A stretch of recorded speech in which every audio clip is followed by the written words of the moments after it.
रामू काका, रामू काका, कहाँ हैं आप? रामू काका, ओह, अभी तक नहा रहे हैं।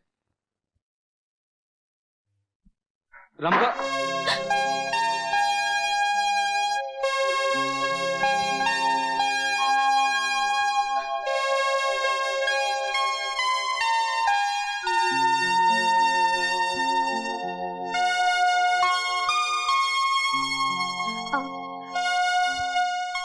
आप बाहर जाइए।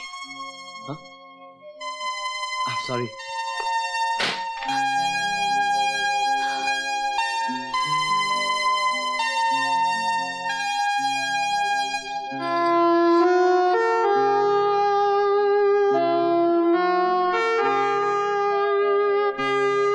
माफ कीजिए, अनजाने में मुझसे बहुत बड़ी गलती हो गई। यहाँ तो रामू काका अकेले रहते थे, अब मुझे क्या मालूम कि आप अंदर होंगी। मेरा नाम अमर है, रामू काका हमारे ड्राइवर हैं। वो भूल से अलमारी की चाबी ले आए थे मैं वही लेने आया हूँ। वैसे रामू काका से आपका क्या रिश्ता है? बेटी हूँ। बेटी? लेकिन रामू काका तो कह रहे थे कि उन्होंने शादी नहीं की। मैं उनकी मुंह बोली बेटी हूँ। चलो अच्छा हुआ कि आपसे फिर मुलाकात हो गई। उस दिन आपने मुझे भीड़ से बचाया था, उसका मैं आपको शुक्रिया भी अदा न कर सका। अरे ये क्या? क्या हुआ? मिल गई। क्या? चाबी। मगर आप खड़े क्यों हैं? बैठिए ना, थोड़ी देर इंतजार कीजिए, कुछ ही देर में बाबा मंदिर से लौटते होंगे। देखिए, जिस चीज की मुझे तलाश थी वो मिल गई, अब इंतजार करना मुश्किल है। चलता हूं।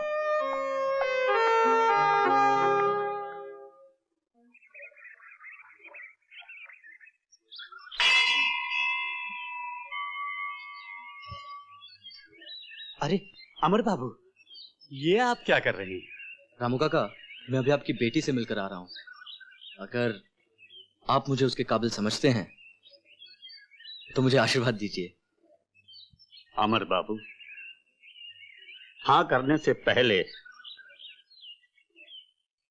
भगवान को साक्षी रखकर मैं आशा के बारे में आपको सब कुछ बता देना चाहता हूँ।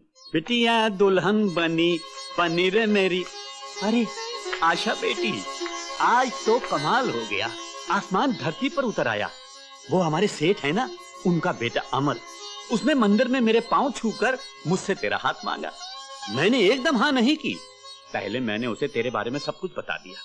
फिर भी जब वो नहीं माना तो मैंने उसे वचन दे दिया। मैंने ठीक किया ना?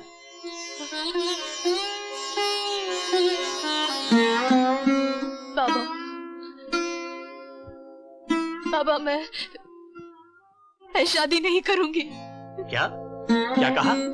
शादी नहीं करेगी तो क्या सारी उम्र तुम्हारी बैठी रहेगी? देख, मैंने मंदिर में हाँ कही है, अब तूने इनकार किया तो मैं अनजल त्याग दूंगा। बाबा,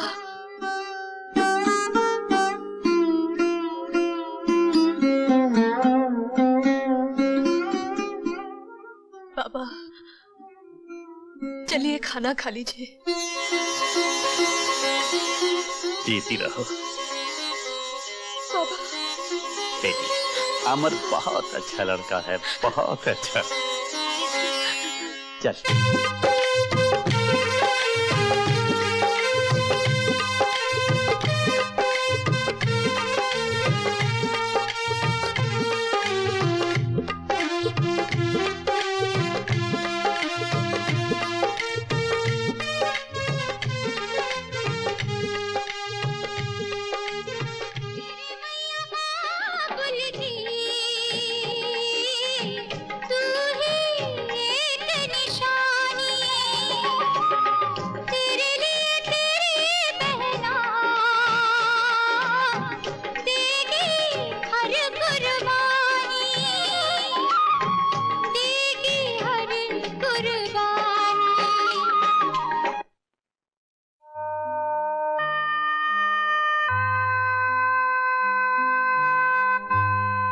आज इस पावन त्योहार के मौके पर मेरा भैया सब कुछ भुलाकर मुझे माफ कर देगा। राखी के ये कच्चे धागे मेरे भैया के खोए हुए प्यार को फिर से लौटा देंगे। हाँ, मैं भैया के पास जाऊंगी।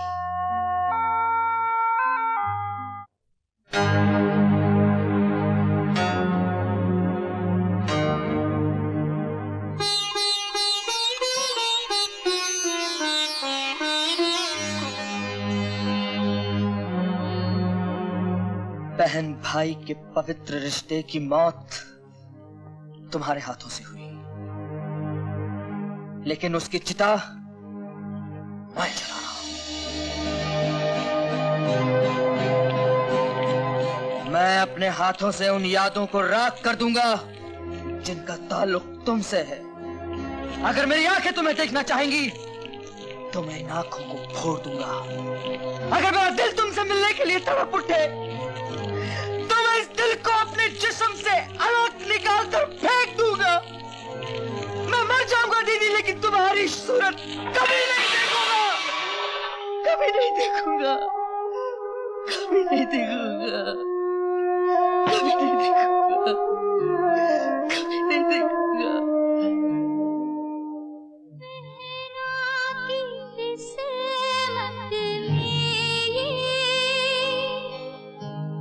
दुख भी लिखा था सहना, प्यार भी भैया आए पास की ना बहना, पास की ना बहना,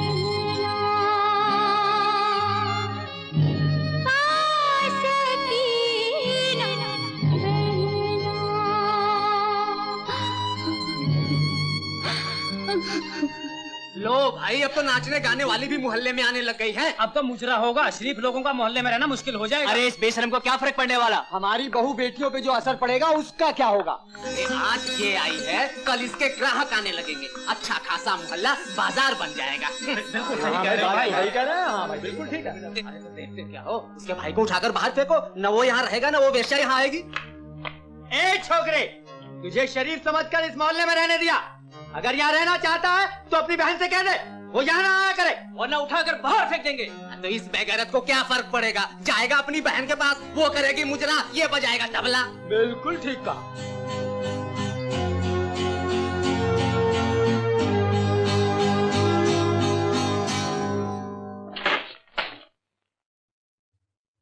कहाँ है आशा?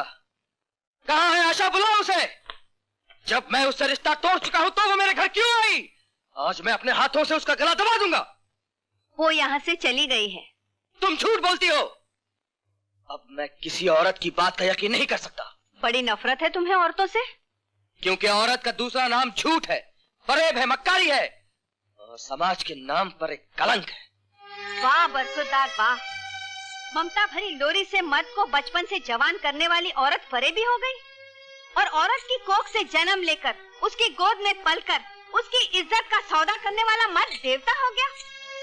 मैं तुमसे पूछती हूँ, औरत को नंगा कौन नचाता है? मर्द। उसे बाजार में नीलाम कौन करता है? मर्द। उसे वेश्या कौन बनाता है? मर्द। और ये मत भूलो कि तुम्हें जन्म देने वाली तुम्हारी माँ भी एक औरत है, और नागिन बनकर मेरी गैरत को डसने वाली मेरी बहन भी। झूठ।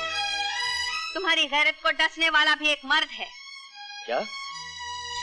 हाँ, तुम्हारी बहन यहाँ नाची थी सिर्फ तुम्हारी जान बचाने के लिए, और उस देवी को तुम नागिन कहते हो? अरे नाग है वो पुरुषोत्तम लाल, जो तुम्हारी बहन की इज्जत को डसना चाहता था, लेकिन वो देवी अपनी जान पर खेलकर इज्जत बचा कर ले गई। अगर तुम अपने आप को मर्द कहते हो तो मर्द के अंदर के उस शैतान को मारो जो पुरुषोत्तम लाल जैसे लोगों में छुपा हुआ है। पुरुषोत्तम लाल!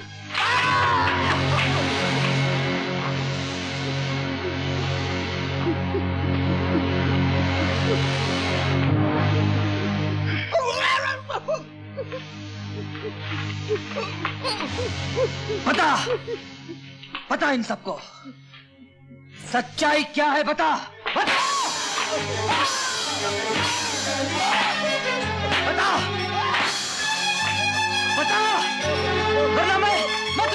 मैं तुझे जान से मार डालूंगा, कभी नहीं। बताता हूँ भाइयों, मुझे माफ कर दीजिए। आशा को मैंने ही उठवाया था। उस देवी को कोठे पर पहुंचाने का पाप मैंने ही किया था। वो निर्दोष है, पापी मैं हूँ। मुझे माफ कर दीजिए, मुझे माफ कर दीजिए।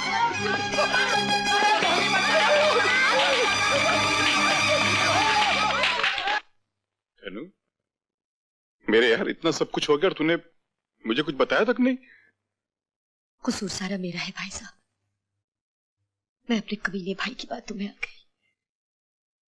उसने इनका विश्वास प्राप्त करके इनकी सारी चीजों पर कब्जा कर लिया, और एक दिन जब इन्हें मालूम हुआ तो। लक्ष्मी!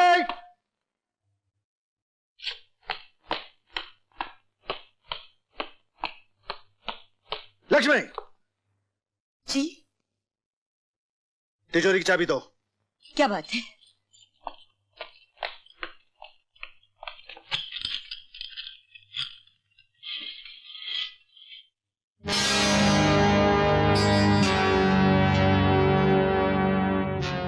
लक्ष्मी, इस तिजोरी में से रुपए और जेवरात कहाँ गए?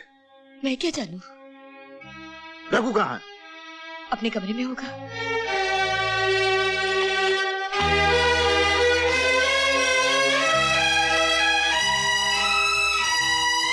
रघु!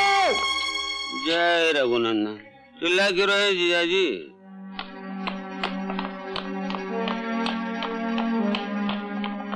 रघु, यह सब क्या है? बताता हूँ, सब बताता हूँ। 30 लाख रुपए जो है मिल के लिए कर्जा लिया है, और मजदूरों की तनख्वाह के लिए 5 लाख बैंक से ओढ़ी ली है। तिजोरी के जेवर और कैश मैंने बुरे वक्त के लिए संभाल कर रखे। बेशरम, चोर भी अपने मोहल्ले में चोरी नहीं करता, और तूने अपनी ही बहन के घर में डाका डाला। नहीं लक्ष्मी, ये मौका इस कमीने को कोसने का नहीं, मिल की इज्जत को बचाने का है। मैं इस बंगले को गिरवी रखकर सारे कर्जे चुका दूंगा। नहीं जीजा जी, आप इस बंगले को गिरवी नहीं रख सकते। अपने भविष्य के लिए मैंने इस बंगले को अपने नाम करवा दिया। कमीने, मैं तेरा खून पी जाऊंगा। चले दीजिए, चले दीजिए ना, छोड़ दीजिए इसे। छोड़ दीजिए।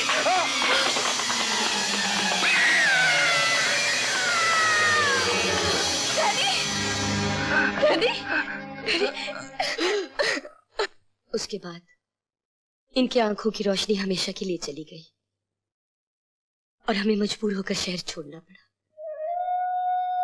मैंने जरूर कोई पाप किया था, जिसकी सजा मुझे मिल गई। ऐसा मत कहिए। आपकी आंखों की रोशनी चली जाने की जिम्मेदार मैं हूं।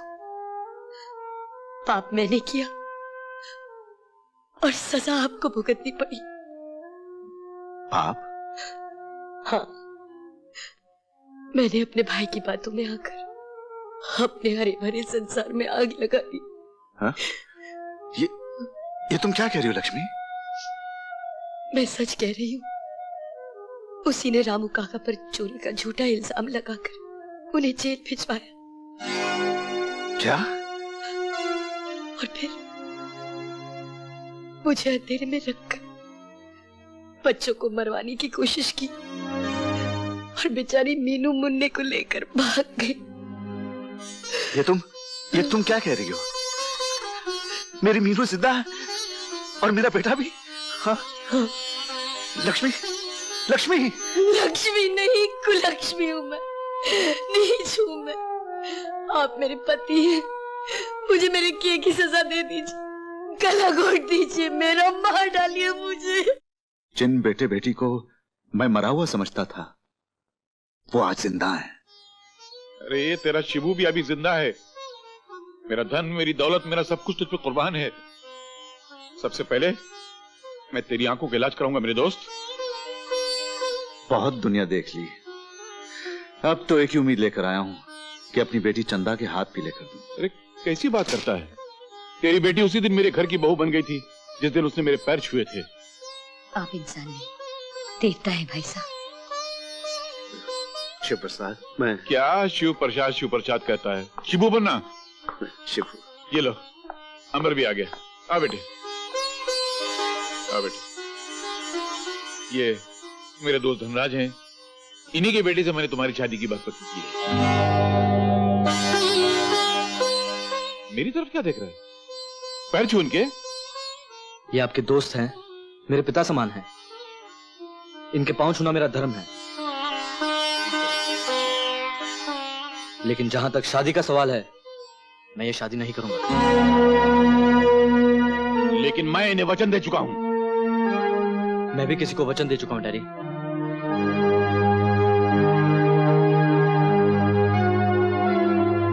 अमर! डैडी, अब मैं दूध पीता बच्चा नहीं हूं जिसकी जिंदगी की डोर आप किसी भी लड़के के साथ बांध दें और मैं चुपचाप सर झुकाए उसे अपनी पत्नी स्वीकार कर लूं। क्या पागलपन है? लड़की पढ़ी लिखी है, सुंदर है, तो एक बार देख तो ले उसको। देखने दिखाने से क्या फायदा डैडी? मैं किसी और से शादी करने का फैसला कर चुका हूं। अमर!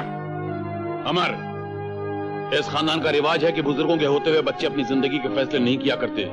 जाने से पहले एक बात और सुनते जाओ। इस घर में अगर कोई बहू बनकर आएगी तो मेरे दोस्त की बेटी, वरना कोई नहीं।